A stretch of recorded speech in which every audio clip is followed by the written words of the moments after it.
Vanakkam. Vanakkam.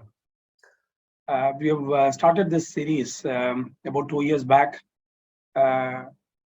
with the theme that Thirukkural for UNESCO.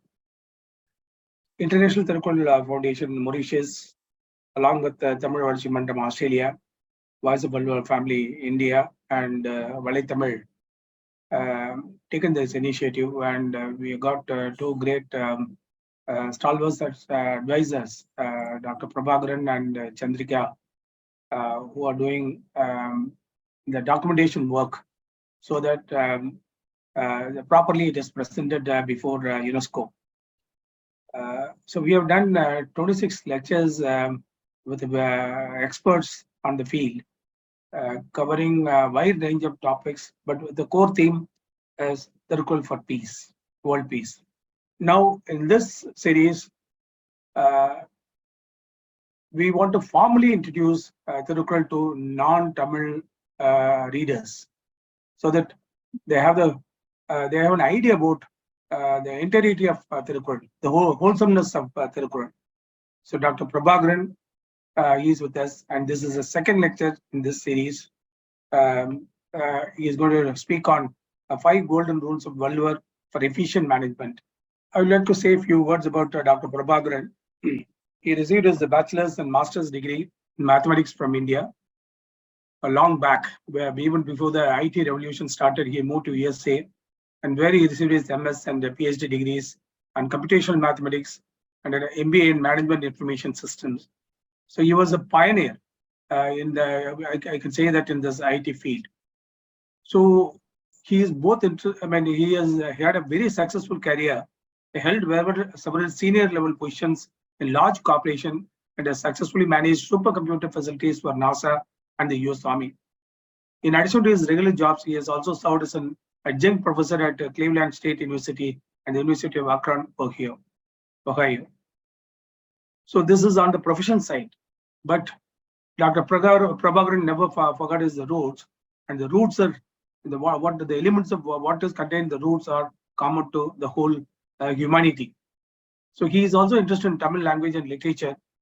There is no dearth of wisdom in Tamil literature, but that wisdom was not taken properly throughout the world. Over the years, many scholars, European missionaries, they all done human surveys in carrying this treasure from India to various parts of the world. And that what you call the continuous running, Dr. Prabhakaran now plays a very important role, and he has volunteered to do this 6-part series on Thirukkural. So he formed a group when he was in when he is now in US. He formed a group called Tamil Literary Study Group in Washington, and under that group he taught Thirukkural and Sangam literature to Tamil enthusiasts. In spite of the success of this group, people have now formed similar groups in other cities in the USA. Replicating the successful model is very, very easy. In the past 20 years, he organized several seminars on Thirukkural and international conferences on Thirukkural, Puaranaanuuru, and Kurunthokal in Washington, DC. When he was president of Washington Tamil Association, he installed a statue of Valluvar in Washington, DC metropolitan area. He has also delivered more than 50 lectures on various aspects of Thirukkural for American Tamil radio and various groups in India. He was also the featured speaker twice in our monthly lecture, this series. Most of his lectures are available on YouTube. I would like to mention about his books, The Ageless Wisdom as Embodied in Thirukkural. He has also published a book containing more than 30 essays on Thirukkural in Tamil titled Pudhiya Parvayil Thirukkural. His next book, Valluvar's Answers to Vital Questions, is expected to be released next month. In this new book, Dr. Prabhakaran finds answers to essential questions from Thirukkural and provides a brief explanation based on personal experiences, current events, history, and literature. This is very, very important so that people can relate Thirukkural to the current setting. This book will be very helpful to those who have not had the opportunity to read Thirukkural in Tamil language and appreciate Valluvar's immortal and universally applicable wisdom. He has conducted wedding USA based on Thirukkural. Thirukkural essay competitions for promotion of Thirukkural's goal. Anyways, in view of his unbounded enthusiasm to achieve his goal, he is often referred to as Thirukkural. We had one Thirukkural Munuswamy. Now we have that Thirukkural Munuswamy was confined to Indian shows. Now this Thirukkural, Dr. R. Prabhakaran, is taking Thirukkural to the various parts of the world. With these words, I invite Dr. Prabhakaran to deliver his special address on the 5 golden rules of Valluvar for efficient management. Sir, I welcome you formally to this meeting, sir. I also welcome other audience to this meeting. Thank you, Mr. Rajendran, for that kind introduction. Ladies and gentlemen, good evening and good afternoon to all of you. In this series of lectures, the topic for today's discussion is Valluvar's 5 golden rules for efficient management. First of all, what is management? According to Peter Drucker, the undisputed guru of management, management is about human beings. Its task is to make people capable of joint performance. That means management is making sure that people work towards and achieve a common goal. Is management something new? I don't think so. For centuries, people have worked together and have successfully completed monumental projects. Let me give you some examples. The colossal pyramids of Egypt were built about 5,000 years ago. Parts of Great Wall of China were completed during the 7th century BC. During the second half of the 5th century BC, the Parthenon and other famous buildings of Greece were built. The Kallanai Dam, also known as the Grand Anicut, located on the Kaveri River in Tamil Nadu, was built by Karigal Soran of the Chola dynasty in the 2nd century AD, and it is the 4th oldest dam in the world. These are examples of projects conceived by the kings and completed with the help of many people. Such large-scale projects were not peculiar to the ancient days. Similar projects were carried out during the Middle Ages also. The huge castles, beautiful churches, and the stunning synagogues of Europe, the architecturally elegant temples of India, and the impressive mosques in many countries are all examples of major projects completed by the group efforts of thousands of people during the 1st and 2nd millennium of the Christian era. How did they build monumental structures like these? They could not have been built without proper leadership and an organizational structure to support the leader's vision. Invariably, the leadership would have come from the kings, and the kings might have delegated the responsibility for the construction to one of their ministers. There could have been other supervisory personnel, and the actual work could have been done by laborers, and in some cases by slaves. So management is not something new. Only the name is new. It has been in practice for many centuries. After the Industrial Revolution, during the later half of the 18th century and the first half of the 19th century, several industries were started by enterprising entrepreneurs. Over time, the manufacturing processes became complicated and the scholars developed an academic discipline out of it. Since the early part of the 20th century, it is being taught at the universities as management. What does Valluvar say about management? Valluvar talks about management in more than 300 couplets. I would like to summarize them as Valluvar's 5 golden rules. Rule number 1, plan your project. Rule number 2, organize the tasks associated with the project. Rule number 3, hire the right people. Rule number 4, provide them with proper directions. Rule number 5, monitor and control all aspects of the project. Ladies and gentlemen, this is the essence of management.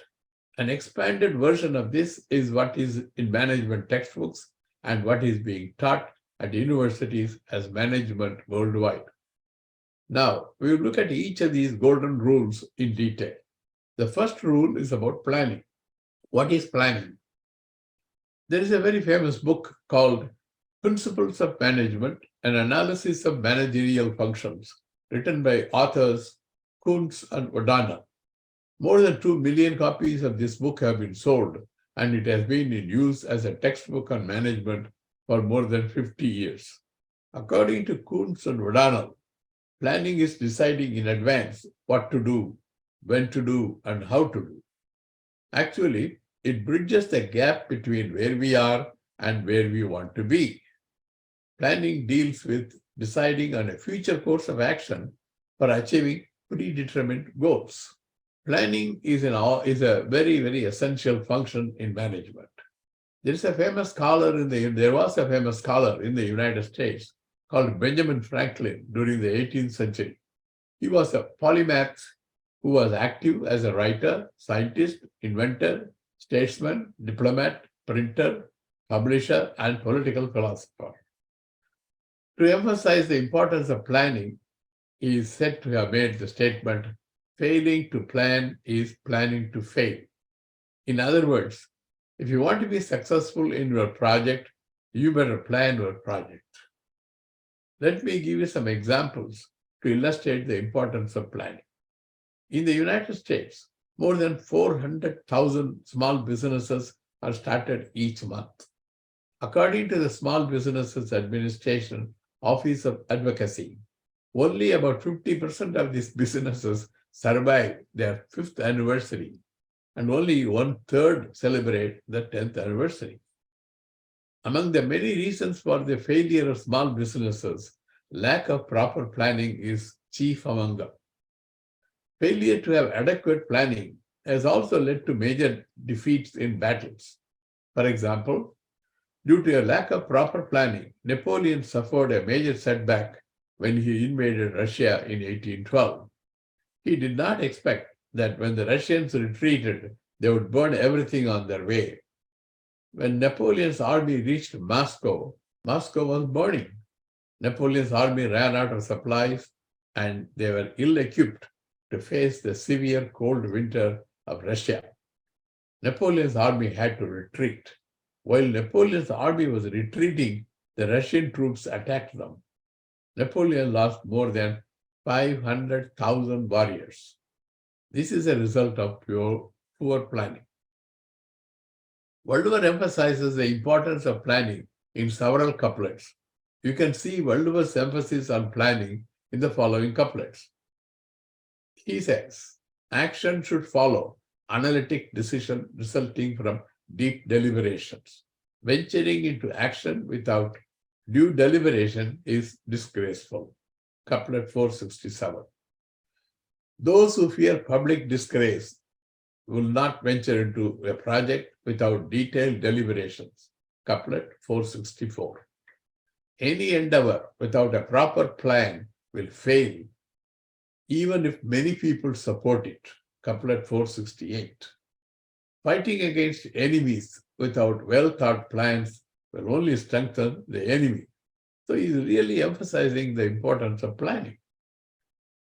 Now that we know that planning is important, the next question is how to plan. According to Valluvar, there are 5 factors that should be addressed in any plan. He says, consider the task, resources, means, time, and place of action, and then proceed with the execution. Let me explain this couplet in detail. First of all, whoever is responsible for planning should have a good understanding of the task. In particular, he should know what kind of people are needed and how many of them are needed and when they are needed. So I would interpret the factor task as understanding the human resources requirement for the task. Next, what does Valluvar refer to as resources? These are 5 factors. One is task, next is resources. What is resources? The actual Tamil word used by Valluvar in this couplet is porul. So the term resources refers to financial resources. The third factor to be considered in planning is the means. Means refers to the tools required for the task. If someone wants to start a manufacturing facility, he needs machinery and tools. If a king wants to go to war, he needs weapons, vehicles, ammunition, etc. The means may differ depending upon the project at hand, but means that is tools are definitely required for any plan, any task. The fourth factor is time. Time is considered time should also be considered in the planning process. Here, time does not refer to the auspicious time according to the almanacs. What does Valluvar mean by time? He says, bide your time like the stork for its prey, like the stork striking at its prey at the opportune time, take swift action when the time is right. The stork does not go around with a net or a tackle looking for a fish. It stands in one place and waits for the opportune time. When the fish is near, it quickly attacks it with its beak.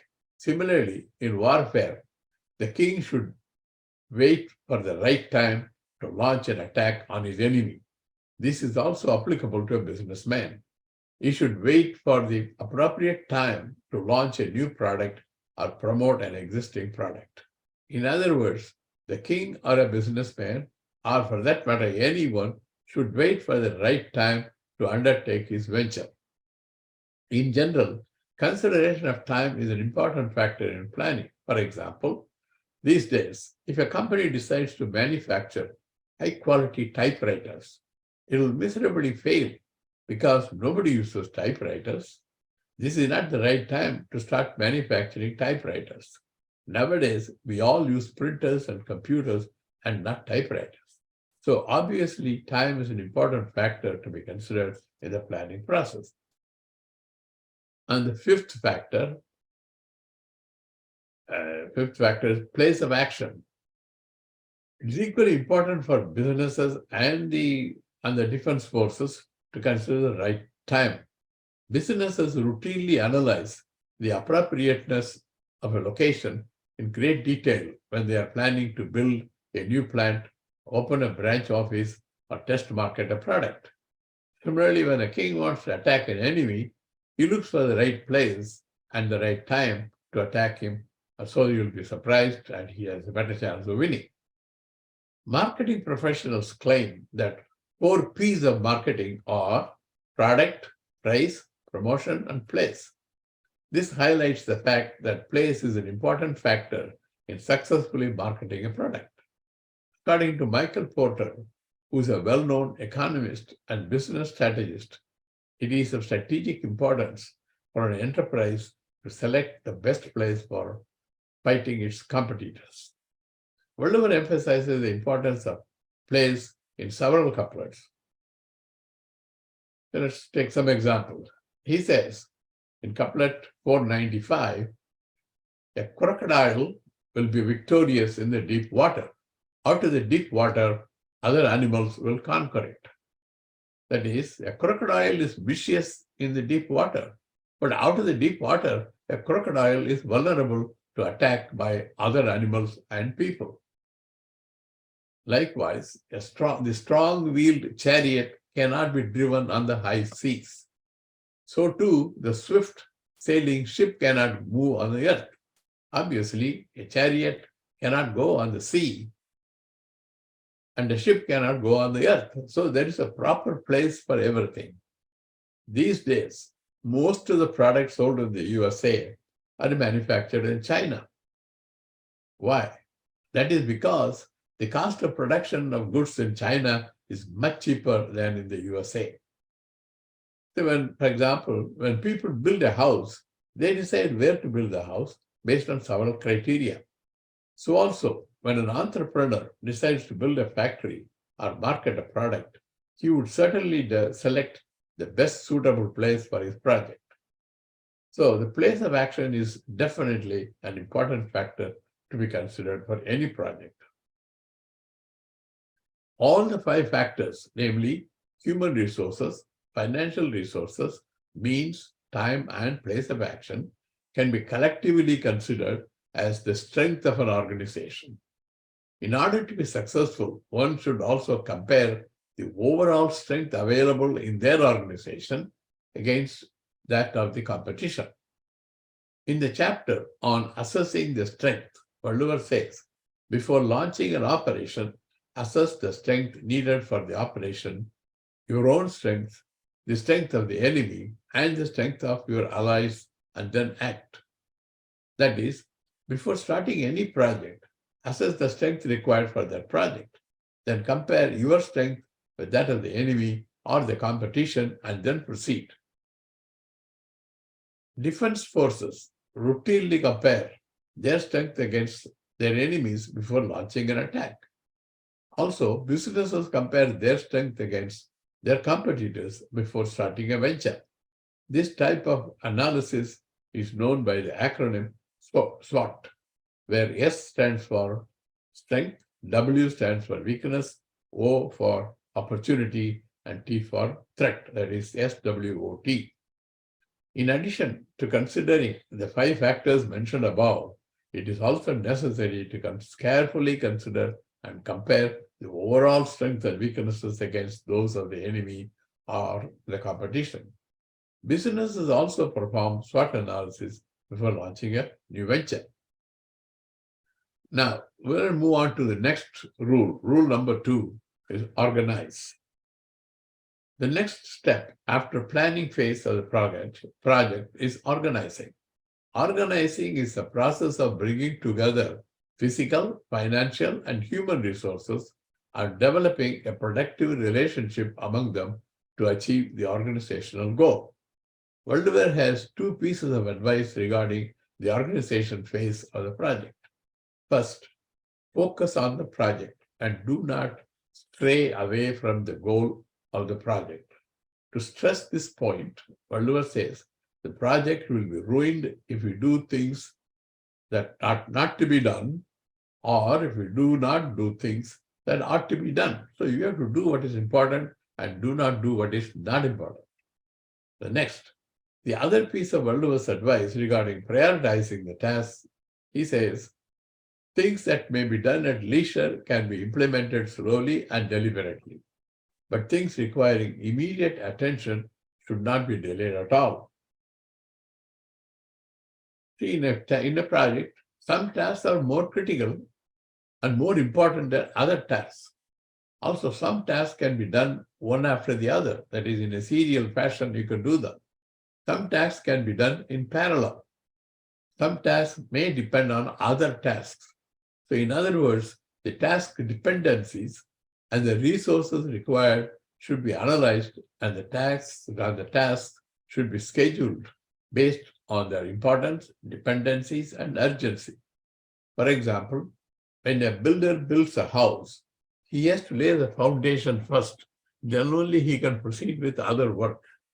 Obviously, he cannot paint the house until the walls are put up. But painting the house and outside work can be done simultaneously. So one has to take into account all of these when he organizes the project. So in any project of considerable complexity, there will be several tasks. All the tasks cannot be done at the same time. Also, these tasks may vary in their relative importance. In organizing phase of the project, the various tasks should be identified, grouped, and prioritized in the right order. Stephen Covey, the American educator, author, and businessman, refers to this as Habit 3, put first things first, in his most popular book, The 7 Habits of Highly Effective People. Rule number 3, staffing. In managing a project, the next step is staffing. What is staffing? Staffing is that part of the process of management which is concerned with acquiring, developing, employing, and retaining people so that the right people are available for the right positions and at the right time in the organization. In an organization, it is the people who carry out various jobs which are needed for its functioning. They are the most important resource of the organization. They supply the talent, skills, knowledge, and experience to achieve organizational goals and objectives. Hence, The staffing function of the management is a very, very important function, and it involves the building of an organizational workforce.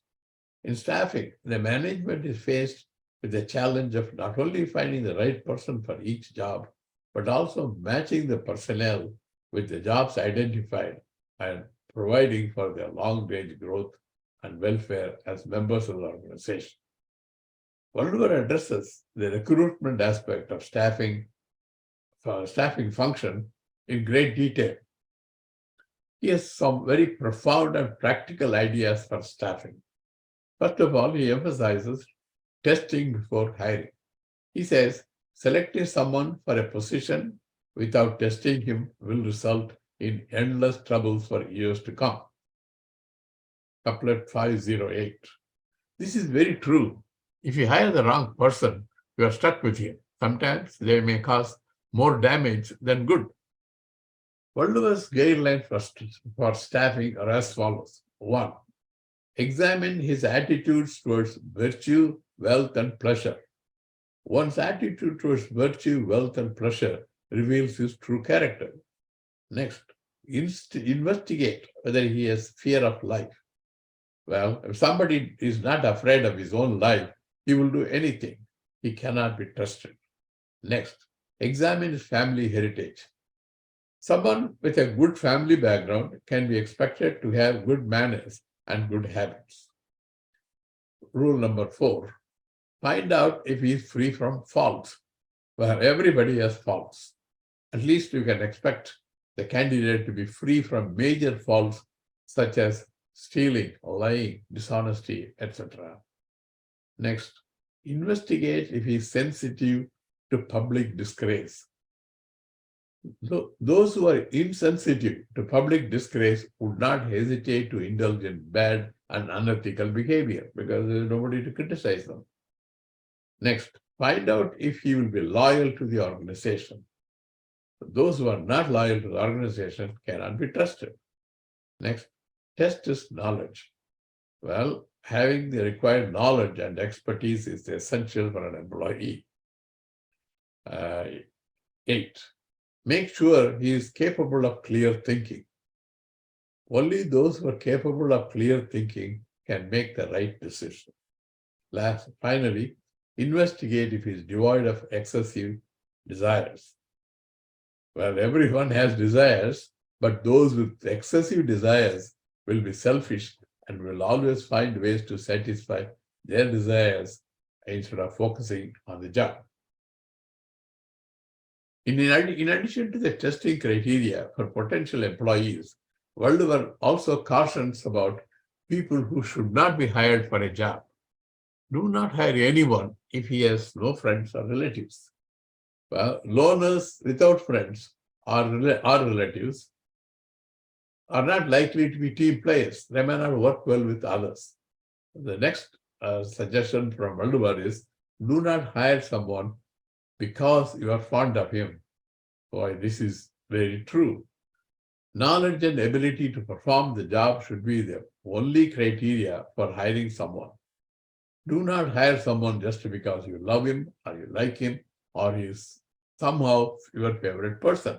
In other words, do not go by nepotism. Hire the right person with the right knowledge.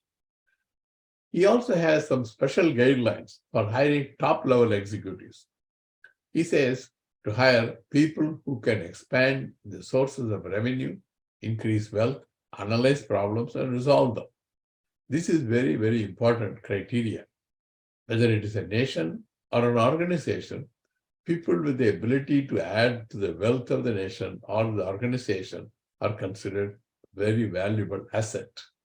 This is evident from the fact that CEOs of most large corporations come from the ranks of marketing, finance, and business development backgrounds, with expertise in growing the company's financial position. Obviously, the purpose of a company is to make money. So the top executives should be capable of generating wealth for the company. For example, we all know that Sundar Pichai is the president and CEO of Google and its parent company Alphabet Incorporated. How come he's in such a high position in one of the richest companies in the world? It is because of his ability for product development. Pichai has been involved in the development of many of Google's most popular products, including Google Chrome, Google Drive, and Google Maps. He is known for his focus on user experience and his ability to create products that are both innovative and user-friendly. Through his knowledge and talents, he has been able to enrich Google and Alphabet. That is why he is in that position now. Rule number 4, directing. What is directing? Directing is a process in which the managers delegate, instruct, guide, motivate, and supervise the performance of the workers to achieve the organizational goals. In order to perform this function effectively, managers should have a good communication skills.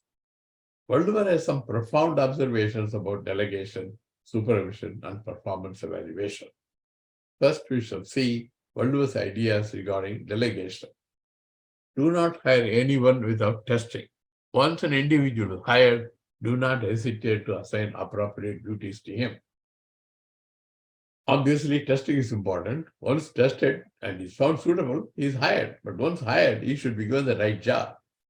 Next, once it has been decided that a man is the right person for the task, assign complete responsibility for the task and make him own the task. And the third item is, after analyzing that an employee can accomplish a task with identified resources, assign the task to him and leave him alone to discharge his duties. These are very interesting comments by Valluvar.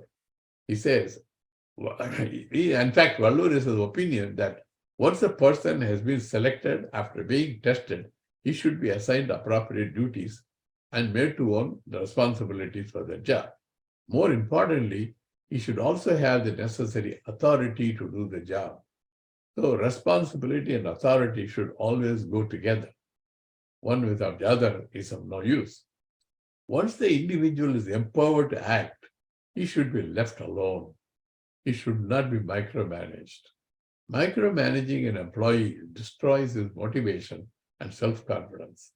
Many managers have a tendency to micromanage and destroy their employees' morale and productivity. This happens in real life. There are managers who would go after their employees and keep asking, what did you do yesterday? What are you going to do today? When are you going to complete it? Why are you delaying the project? So this kind of pestering and constantly interfering with the employee's performance will definitely demotivate him and demoralize him. That's what one should not do. For example, Steve Jobs, the founder of Apple, was an example of a micromanager extraordinary. He was reformed into a successful executive. His first attempt at Apple was not very successful. When he was fired from Apple, he started another company called Next. It's a computer company. At Next, Steve Jobs micromanaged just about everything.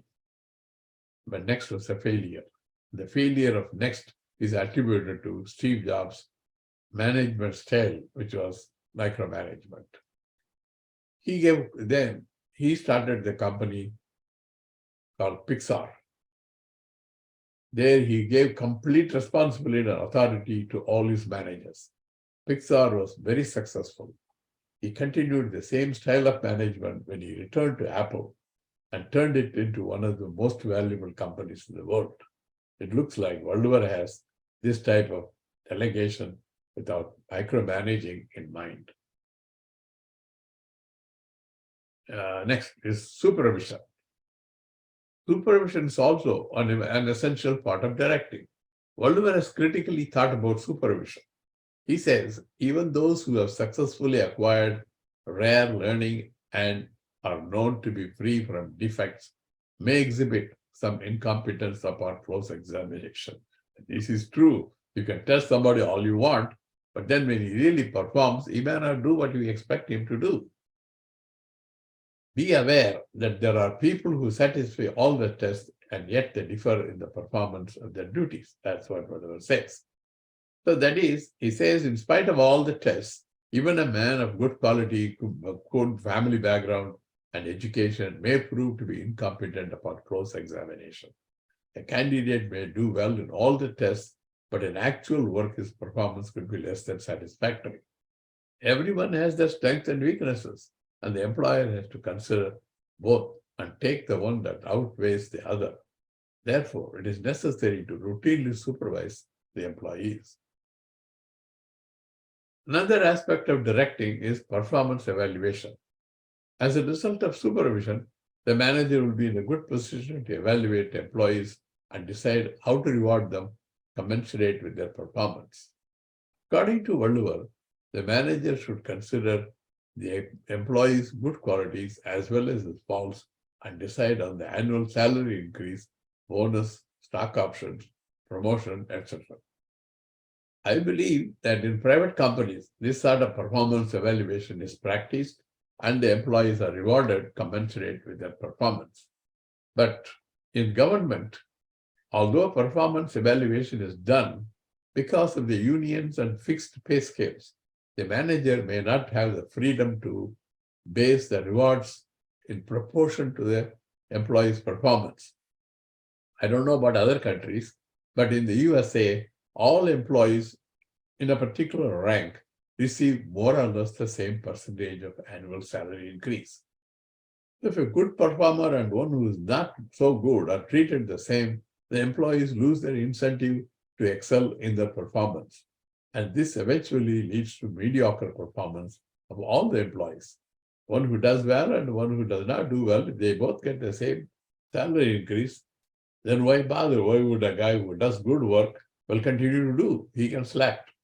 So net result is lack of productivity and mediocrity in the performance. One final point about directing. Since management is all about working with people, communication is also an essential part of directing function of management. It is customary to use print media to communicate formal policies and procedures. In addition to formal written communication, verbal and non-verbal communication also takes place among the people in the workforce. So in the context of management, verbal communication can be either between a manager and one of his subordinates, or the manager may communicate with a group of staff members at the same time. So the manager must have effective communication skills. Non-verbal communication is also common in the workplace. Non-verbal communication is the act of conveying a thought, feeling, or idea through physical gestures, postures, and facial expressions. Sometimes the manager can observe the body language and the facial expression to infer what the employee really thinks. Valluvar emphasizes the importance of verbal as well as non-verbal communication. So effective communication skills are essential to be a successful manager. And the last golden rule is controlling. Controlling is one of the managerial functions like planning, organizing, staffing, and directing. It consists of verifying whether everything occurs in accordance with the plans adopted, instructions issued, and principles established. Controlling ensures that there is effective and efficient utilization of organizational resources to achieve the planned goals. Controlling implies measuring the deviation between actual performance and the expected performance standard, discovering the causes of such deviations, and taking corrective actions. These days, management information provides the information needed for a leader or a manager to compare the progress against the plan. In the Kurunthokal, Valluvar's main focus is the king and how he should control his administration. During his days, the method of information gathering was through spies. His approach is still valid and practiced in many governments. For example, the FBI, CIA of the USA, CBI of India, and the KGB of Russia are examples of agencies involved in gathering information regarding the conditions in their countries on behalf of their governments. Valluvar is of the opinion that intelligence information must be gathered and the leader of the nation must ensure its accuracy and act upon it as needed. Basically, Valluvar's idea is that it is important to know what's happening in the country so that the ruler can take the necessary corrective actions. In fact, he says, it is a duty of the king to know immediately everything that happens to everyone at all times. So in other words, the king or the leader should have his finger on the pulse. He should know what's happening. Only if he knows what is happening, he can correct it. If things do not happen according to his plan, it can be corrected. So this not only king, but in the case of management also, it is true. Here you don't need spies, but the leader should know and understand whether things are happening according to the plan. The best way to know whether things are happening according to the plan is to measure the deviation from plan. For example, are the labor and financial resources being used as per plan? If not, what is the difference from the plan? This can easily be measured. Based upon these measurements, the manager can and should take corrective action. That's what is controlling all about. Now, in summary, management is not something new. It has been in practice during the past many centuries. Valluvar believes that good management consists of planning, organizing, hiring the right people, giving them the right directions, monitoring and controlling all aspects of the project. Management is the art of motivating and getting things done through other people. It is truly an art and not science. It is indeed amazing to observe that Valluvar's golden rules for management have stood the test of time. And they are valid today, and they will always be valid. That is why Thirukkural is considered eternally valid and universally applicable guidelines to humanity. Thank you.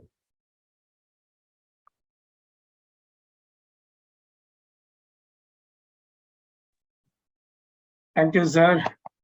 You have mapped the modern principles of management and mapped it over 700 couplets, and then picked the best of the appropriate couplets from that, and not only picked those couplets and placed it in the right place.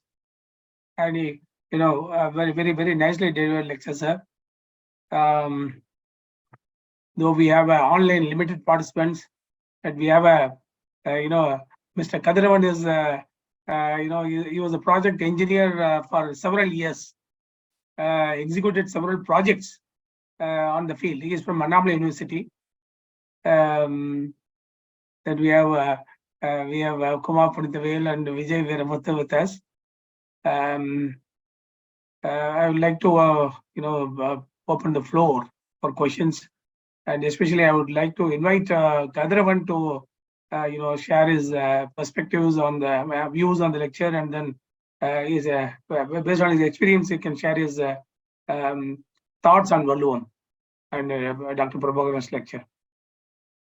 Thank you very much. Thank you very much, Mr. Rajendran. It was a wonderful speech. I was a project person. I worked for about 20 years, implemented a few projects for about 20 years or so. So I was really excited to hear all aspects of project management was covered in this your lecture. The golden rules are applicable, as you said. No, it withstood the test of time. I was really excited to hear the SWOT analysis. I was looking for it, and you gave it. SWOT analysis. Mudivum, Idayurum, Mutriyangi Eidum, Padupayanum, Parthachayal. If my memory, 676. Yeah. And the other one aspect which you mentioned was, you mentioned about micromanagement. Yeah. Too much of interference it will bring the undesired results. You mentioned it. And there also, I presume that you had in your mind about the Kural, Odunokan Vendan, Varisayanokin, Adunoki, Valluvar Palar. There should not be, there should be a positive discrimination, they say. Merit must be given its place, due place. As you rightly said, the people in the government department are treated alike, and that demotivates many people, and ultimately the project suffers. In fact, even UNESCO also emphasizes on project management because the money which we are putting into use must bring the desired results in the shortest possible time to the people who need it. So Valluvar's words are in alignment with the thoughts of UNESCO also. And one more thing, probably I would like to supplement is Varumunna expect the unexpected. During the project implementation, normally we used to expect the unexpected. Varumunnar kavadan valkai, erimunnar vaituru polakadum. Right. 435. The other one is continuous improvement. The techniques, tools, management techniques and tools, they keep changing. And it's a generic kural. Yadanum, nadamal, uramal, ennuruvan, sandunayum kalladavaru. It talks about kalvi. It talks about education, equipping or increasing the improving the knowledge. But it is still applicable to project management. So it was a very wonderful one, sir. And if my memory is right, Leo Ayokaka was sent out of Ford, if my memory is right, and he went to Picasso, Fiat company, if I'm right. He went to Chrysler. Chrysler. So to retain people, retention of people, you mentioned that. So retaining people is a very important aspect of project. Managing an institution, and you rightly mentioned all these things. It is a wonderful speech, sir. I'm grateful to you. I'm grateful to you, sir. Thank you. Thank you. Thank you. Right. Thank you, Kadran, for your experience-based feedback. Thank you. The continuous updating of knowledge. Yadanam, Nadamal, Uramal, Sandunayam. Education is a continuous process. So I want to keep on Kaizen. You can say, the Japanese philosophy. Take the inputs, update, move forward. Right. Anybody else? Sir, you, Kumar Puditavel. If I may permitted to say a few more words. Sure. Receiving the criticism, feedback, or people, you should not, a person should not be surrounded by yes men, sycophants. Right. And in India, you must be knowing Tata engineers, they used to float advertisements. We want people who can say no to their bosses. No to their bosses. Yes men are available dime a dozen. Oh, so, yeah. no, so I think Sevi Kaipa Sorporukum Vendan Civigai Kir Tangumulagu. I think I have noted the number also. Thirukkural number 389. Sevi Kaipa Sorporukum Vendan. And I am reminded of a Tata's advertisement. We want people who can say no to their bosses. Wonderful one. Right, sir? Nice that. Yeah. That is come under qualities of leadership. Right.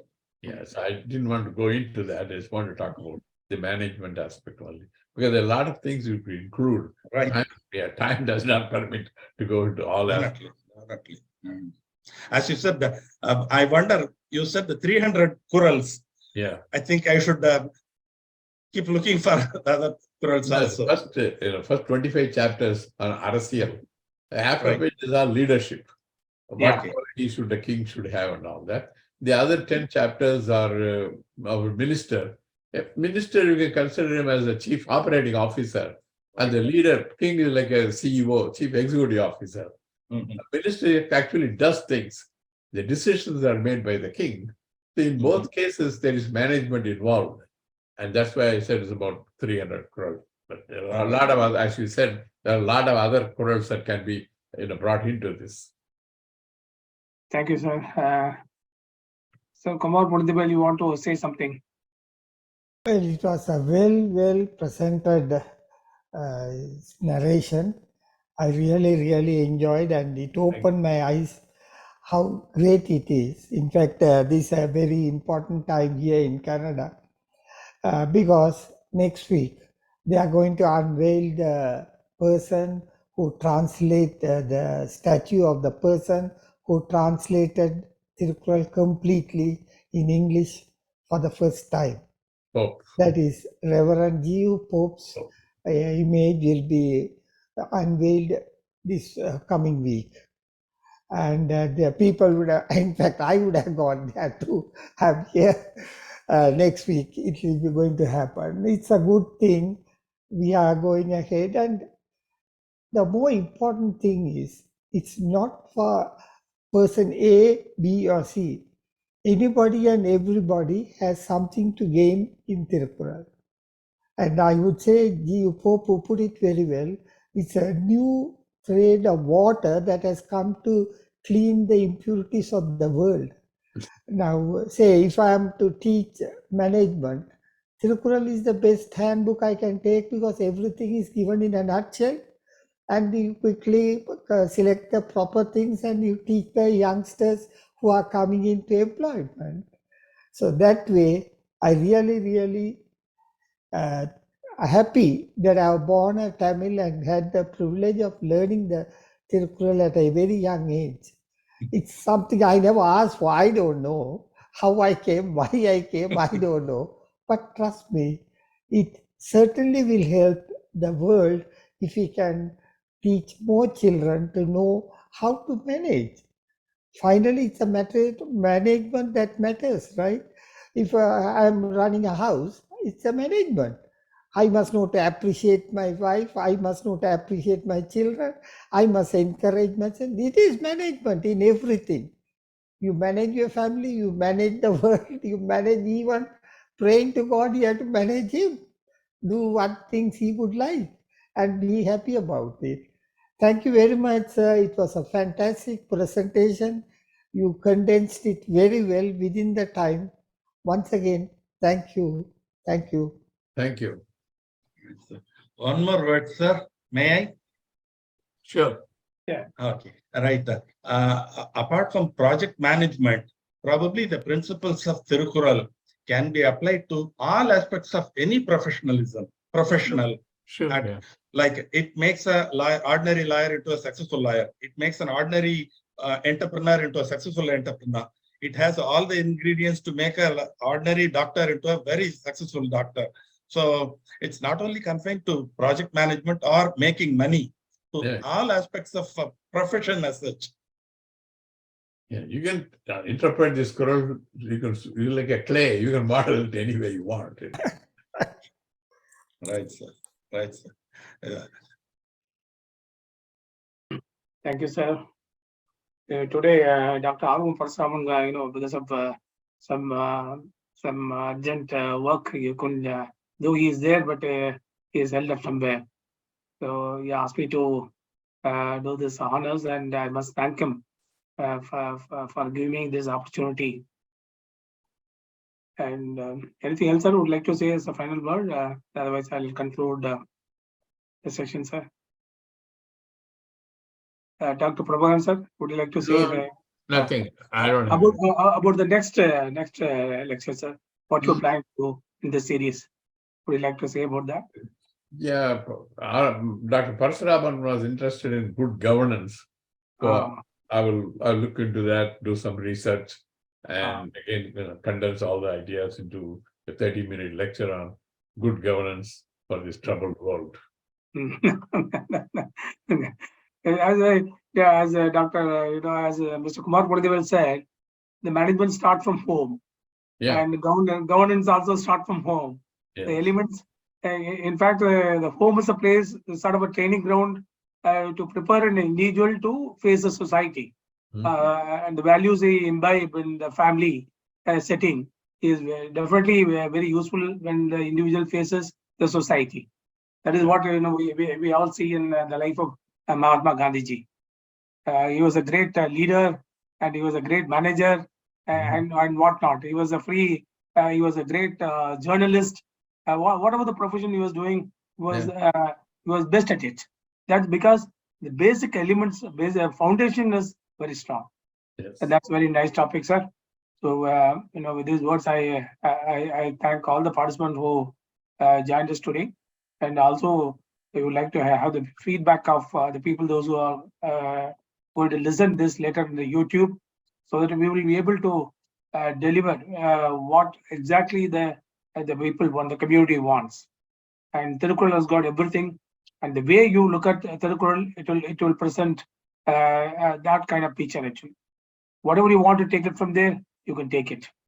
So we will continue to host various lectures modeling on Thirukkural, connecting Thirukkural with UNESCO, the core objectives of UNESCO, and of course United Nations. After all, we want to have a safe world, a better world, and a sustainable development model. These are the things today the modern concept jargon are using it. But all these elements are embedded in Thirukkural.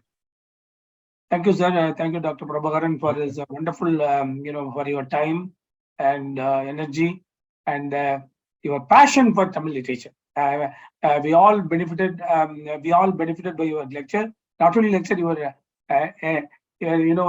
enormous amount of material which you gathered over a period of time in your blogs. That's really very useful. That's the first point of my Sangam literature references. Your blogs, sir. Yeah. Thank you, sir. Thank you once again. Okay. Thanks to all the participants. Thanks for everybody. See you next time. Thank Thank you, you, sir. sir. Bye, sir.